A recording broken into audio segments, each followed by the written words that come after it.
और सामने विषय आता है तो लगता है भगवत प्राप्ति तो भविष्य में होने वाली है, वर्तमान में इस विषय को भोग लेते हैं और नाम जप से और साधन से पाप नष्ट ही हो जाते हैं और भगवान बड़े कृपालु ही है, तो भविष्य में भगवत प्राप्ति होने में अब कोई संशय नहीं।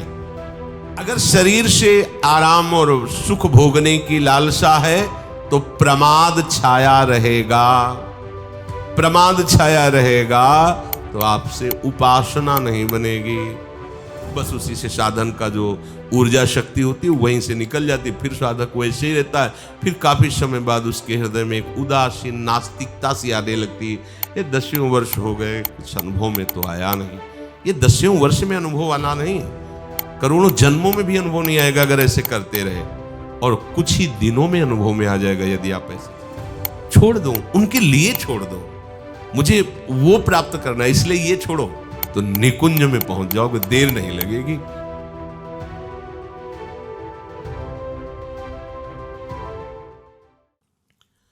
तो जितेंद्रिय अत्यंत आवश्यक है। अगर आप इस बात पर ध्यान नहीं दिए तो ये इंद्रियां ही प्रमथन स्वभाव की मन को अधीन करके, मन बुद्धि को अधीन करके इस जगत में ही लगाए हुए है। देख लो,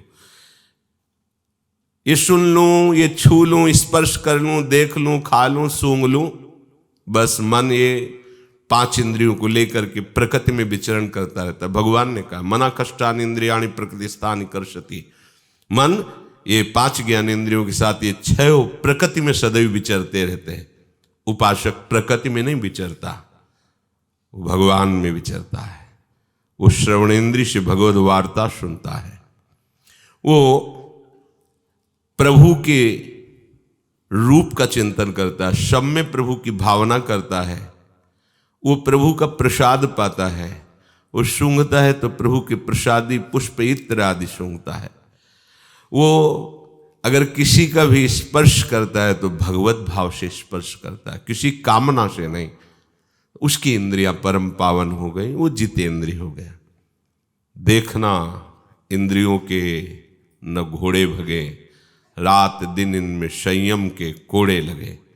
छूट कर दी इंद्रियों की तो फिर साधक ही किस बात के, उपासक किस बात के। ये इतना महत्व भोगों का बढ़ गया है हमारे हृदय में कि ऐसा लगता है मैं इस वस्तु के बिना, इस व्यक्ति के बिना जी नहीं सकते। कितना मतलब हमको इंद्रियों ने परास्त कर दिया, कैसा अज्ञान छा गया कि जो हमारा स्वरूप है असंगोहम, वो संग से कितना पतित हो गया कि वो सोचता है मैं इस शरीर के बिना नहीं रह सकता, इस भोग के बिना नहीं रह सकता, इस विषय के बिना नहीं रह सकता। अगर ये कोई बात हृदय में आ रही है तो समझो अभी साधना के पथ पे ही नहीं आरूढ़ हुए। देखो अपने जीवन में झांक के देखो, क्या ऐसा लगता है आपको कि इस व्यक्ति के बिना नहीं जी सकता, इस वस्तु के बिना नहीं जी सकता, ऐसा? हाँ, वृंदावन के बिना नहीं जी सकते, सत्संग के बिना नहीं जी सकते, प्रिया प्रीतम की स्मृति के बिना नहीं जी सकते, उनकी सेवा के बिना नहीं जी सकते। हाँ, अब बात आ गई, इनसे विमुख अगर कोई भी वस्तु, व्यक्ति, स्थान आपके हृदय में अधिकार किए है तो झटपट उसको निकाल डालिए। अगर नहीं निकालेंगे तो संपूर्ण हृदय पर जब जागतिक आसक्ति का अधिकार है तो फिर प्रेम कहां प्रकट होगा? खाली हृदय में ही प्रेम प्रकट होता है। अगर ये प्रपंच भरे हुए हो तो कैसे होगा? बात करते हैं कि हमें श्री जी चाहिए, हमें प्रभु चाहिए, और अंदर से देखो तो हम एक छोटे छोटे विषय में इसके बिना नहीं जी सकते। ये तो चाहिए ही, जब तक ये है कि ये तो चाहिए ही, तब तक श्री जी मिल जाए ऐसी चाह प्रकट ही नहीं हो सकती। जा ही न चाहिए कबहू कछु, जिसे कभी कुछ नहीं चाहिए, जैसी भी परिस्थिति है उसमें राजी है। जोई जोई प्यारो करे सोई मोहि भावे, इससे बढ़िया जितेंद्रियता क्या होगी? प्यारे जैसी व्यवस्था कर रहे उसमें हम प्यारे कर रहे हैं इसलिए राजी हैं। वो चाहे प्रतिकूल व्यवस्था लगे हमारे मन को, चाहे अनुकूल लगे, अपने को इस भाव से चलना होगा। जितेंद्रिय होना बड़ा कठिन और जितेंद्रिय होना बड़ा सरल है। कठिन है उनको जो अपने बल से होना चाहते हैं, और सरल है उनको जो प्रियालाल की चरणार बिंद की आसक्ति से होना चाहते हैं। बहुत सरल है। हमारी रसेंद्री ललचाए पाने के लिए प्रियालाल की जूठन, हमारे कान श्रवणेंद्री ललचाए सुनने के लिए, जहां जहां पिए की बात सुने खोजत तीन गैनन, बात सुनने के लिए ललचाए श्यामा श्याम की, उनके सिद्धांत सुनकर, उनके प्रेम रस प्राप्ति की बात सुनकर के हमारा हृदय आनंदित हो। हमारे नेत्र ललचाएं प्रियालाल के जनों के दर्शन के लिए, प्रियालाल के दर्शन के लिए, श्री विग्रह के दर्शन के लिए, शब में भगवत भावना करके दर्शन करने के लिए। हमारी घ्राणेंद्री सुगंध के लिए ललचाए प्रियालाल के प्रसादी चरणारविंद में चढ़ी हुई तुलसी पुष्पादि, उनके श्री अंग स्पर्श किया हुआ इत्र आदि, ये हमारी घ्राणेंद्री ललचाए। तो जितेंद्रिय प्रियालाल के इस संबंध से स्वाभाविक आप हो जाएंगे, आपको कुछ नहीं करना पड़ेगा। और अपने बल से जितेंद्रिय होना बहुत कठिन होता है, क्योंकि कहीं न कहीं अहम की धरा होती है। समेट तो लिया पर बिखरने में देर नहीं लगेगी, और यहां बिखरने लायक ही नहीं रह जाती इंद्रियां, इतनी आसक्त हो जाती है कि फिर उन्हें और किसी वस्तु व्यक्ति स्थान की जरूरत ही नहीं होती। प्रभु कह रहे हैं जितेंद्रिय विशुद्धात्मा। अंतःकरण मलिन तभी होता है जब हमें कोई वस्तु व्यक्ति स्थान प्यारा लगता है। ध्यान देना, हृदय की मलिनता क्या है? संपूर्ण प्रपंच में कुछ भी प्यारा लगना, ये हृदय की मलिनता का लक्षण है। पूरे विश्व ब्रह्मांड में प्रभु के सिवा और कुछ प्यारा लगना, चाहे वो व्यक्ति हो, वस्तु हो, स्थान हो, पद हो, प्रतिष्ठा, कुछ भी, ये हृदय मलिन है। तभी ऐसा, जब हृदय निर्मल होता है तो केवल प्रभु प्यारे लगते हैं, केवल प्रभु। भगवान कह रहे हैं विशुद्धात्मा। जहां किसी भी पदार्थ की प्रियता है, महत्व है, किसी भी व्यक्ति की प्रियता है, किसी पद का महत्व है, कोई भी कामना है, तब तक हृदय मलिन माना जाता है। यही हृदय की मलिनता है। हृदय निर्मल हुआ कि आपको प्रभु को बुलाना नहीं पड़ेगा। भय प्रकट कृपाला, वो कृपा सिंधु हृदय में ही प्रकट हो गए। निर्मल निर्मल हृदय ही प्रभु का साक्षात्कार करता है। विशुद्धात्मा। मलिनता क्या है? किसी भी वस्तु, व्यक्ति, पद प्रतिष्ठा आदि की प्रियता, महत्व बुद्धि। देखो हृदय में, हमारे हृदय में धन की प्रियता, जन की प्रियता, वस्तु की प्रियता, नाना प्रकार के मनोरंजन की प्रियता, सांसारिक, अगर ये है तो हृदय आपका मलिन है। आपका हृदय मलिन है तो आपको दूसरों को देखने का समय कैसे मिलता है? अपने घर को झाड़ बुहार कर साफ करो। दूसरे के जरा से कूड़ा को देखकर चिल्ला रहे हो, और तुम्हारा घर कूड़ा खाना बना हुआ है तो तुम नहीं देख रहे हो। अरे तेरे भावे जो करे भलो बुरो संसार, नारायण तू बैठ के अपनो भवन बुहार। एक भी कोई प्रियता संसार की न रह जाए, वही विशुद्धात्मा। जो शुद्धात्मा है वो परमात्म स्वरूप हृदय हो जाता है, भगवत स्वरूप हो जाता है। एक प्रभु प्राप्ति का जब उद्देश्य होता है तो अंतःकरण की वासनाएं बहुत जल्दी स्वाभाविक नष्ट हो जाती हैं। ध्यान देना, आप अपने हृदय को विशुद्धात्मा तब बना सकते हैं जब आपका उद्देश्य हो जाए कि मुझे प्रिया प्रीतम से मिलना है। दृढ़ निश्चय हो गया इसी जन्म में मुझे भगवत प्राप्ति करनी है। अब इस उद्देश्य में इतनी ताकत है, सब कुछ हटा देगा। बस आप इस उद्देश्य पर टिके रहिए। एक प्रभु की प्राप्ति का दृढ़ उद्देश्य होने से हृदय बहुत जल्दी शुद्ध हो जाता है, और इस उद्देश्य से जितनी जल्दी हृदय शुद्ध होता है उतनी जल्दी और किसी साधना अनुष्ठान से नहीं होता। इसलिए उपासक का उद्देश्य बन जाए तो महामहिमा में स्वरूप प्रकाशित हो जाए। हृदय से उद्देश्य हो जाए, मुझे भगवत प्राप्ति करनी, मुझे प्रभु की प्राप्ति करनी ही है, ये हृदय से आपके बैठ जाए। अभी बैठा नहीं, बहुत आप वाणी से कह देते हैं, क्योंकि जब हृदय से बैठ जाएगा कि मुझे भगवत प्राप्ति करनी, तो उसका लक्षण क्या है? आपका उद्देश्य भगवत प्राप्ति हो गया, उसका लक्षण क्या है? कैसे जानोगे कि आपका उद्देश्य हो गया? जैसे बहुत दिनों से आपको पानी न मिला हो, अब आपके उद्देश्य में केवल एक बात है, मुझे पानी पिला दे कोई। अब उसके सामने रबड़ी रखिए, उसके सामने एक से एक 56 भोग रखिए, उसका मन क्या, कोई भी इंद्री नहीं कहेगी पाने के लिए। पहली बात उसकी होगी, पहले जल पिला दीजिए। अब केवल उसका उद्देश्य माना जाएगा कि जल ही उद्देश्य है इस समय। ऐसे ही आपके हृदय में जब भगवत प्राप्ति का उद्देश्य आ जाएगा, तो हर इंद्री के भोगने के विषय सामने रख दिए जाएं, तो आपको वैसे ही लगन होनी चाहिए। जैसे जल में आपको डुबो दिया जाए, तो उस समय आपका वो एक ही उद्देश्य रहता है, प्राण बचाना, अर्थात प्राण वायु, श्वास लेना।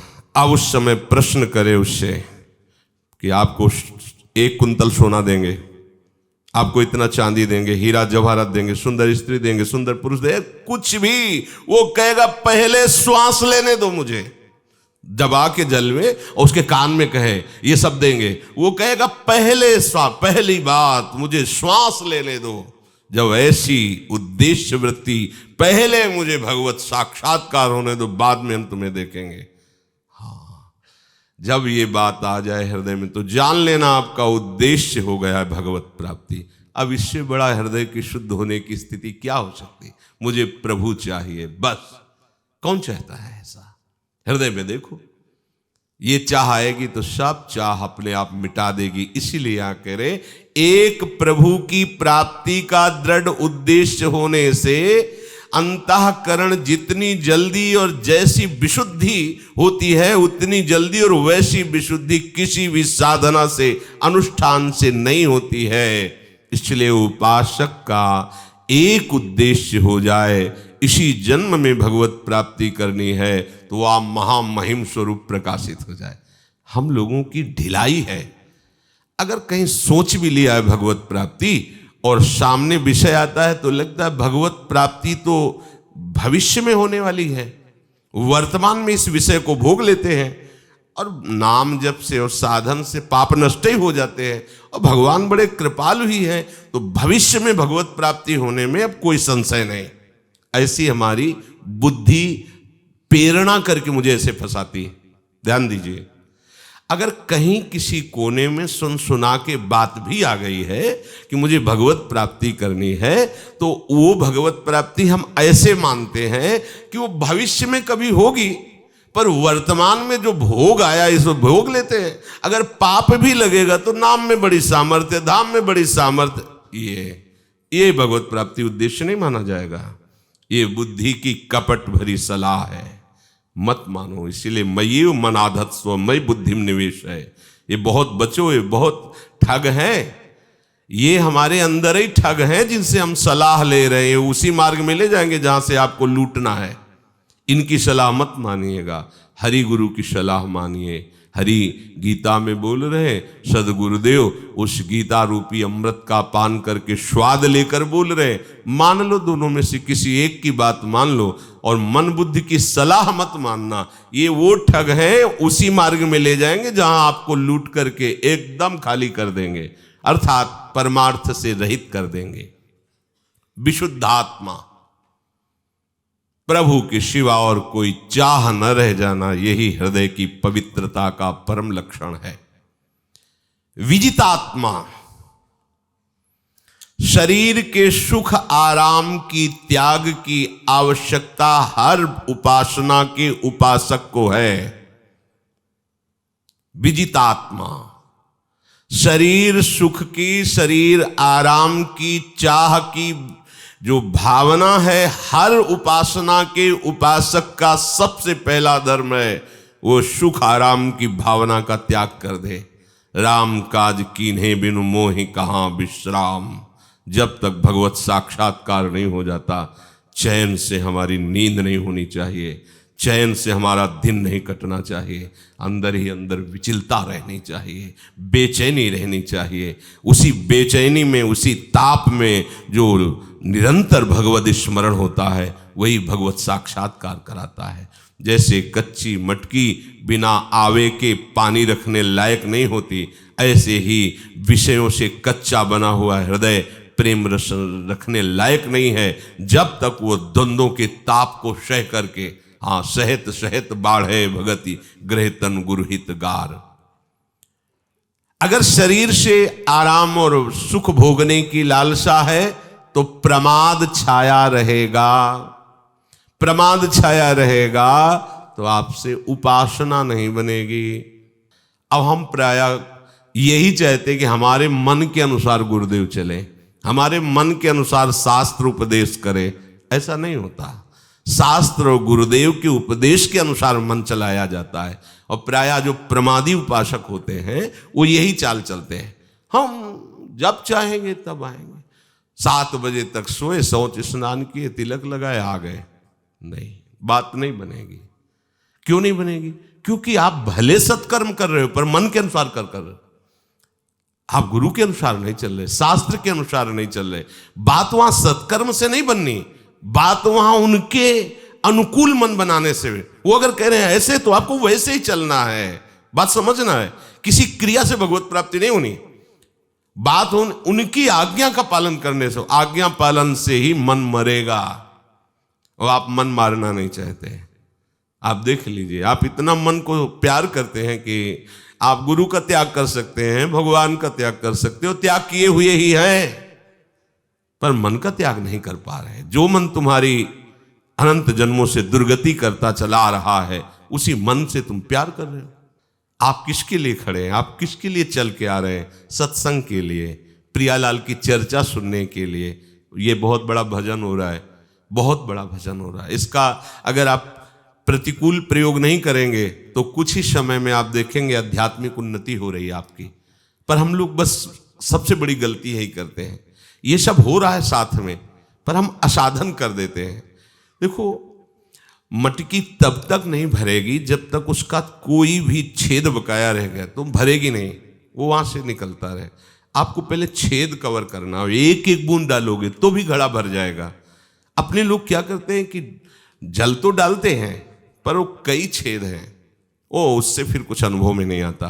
छेद का तात्पर्य असाधन, छेद का तात्पर्य मनमानी आचरण, छेद का तात्पर्य है मन को दुलार करना।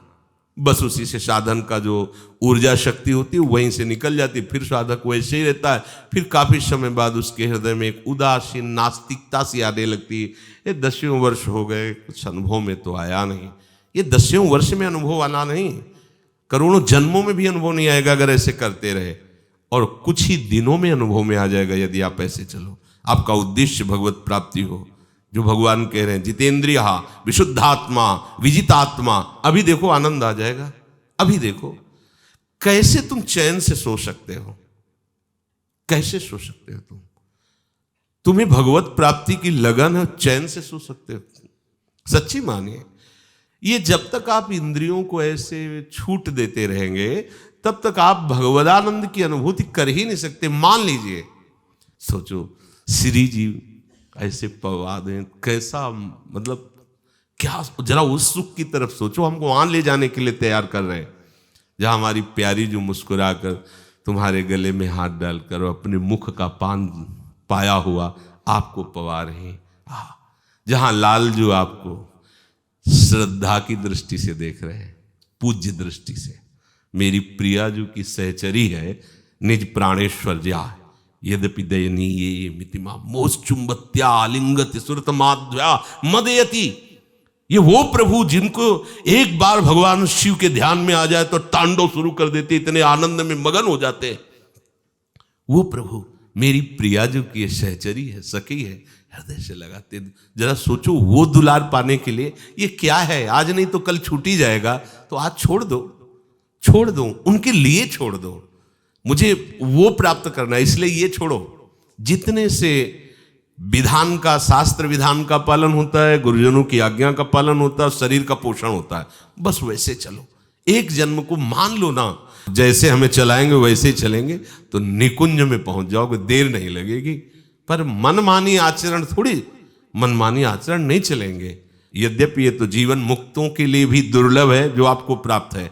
वृंदावन वास, नित्य सत्संग, प्रिया प्रीतम की आराधना, उपासना, ये तो बड़ा दुर्लभ विषय है। जीवन मुक्त उद्धव जी मांग रहे हैं, यहाँ की घास द्रुमलता औषधि बनना चाहते हैं।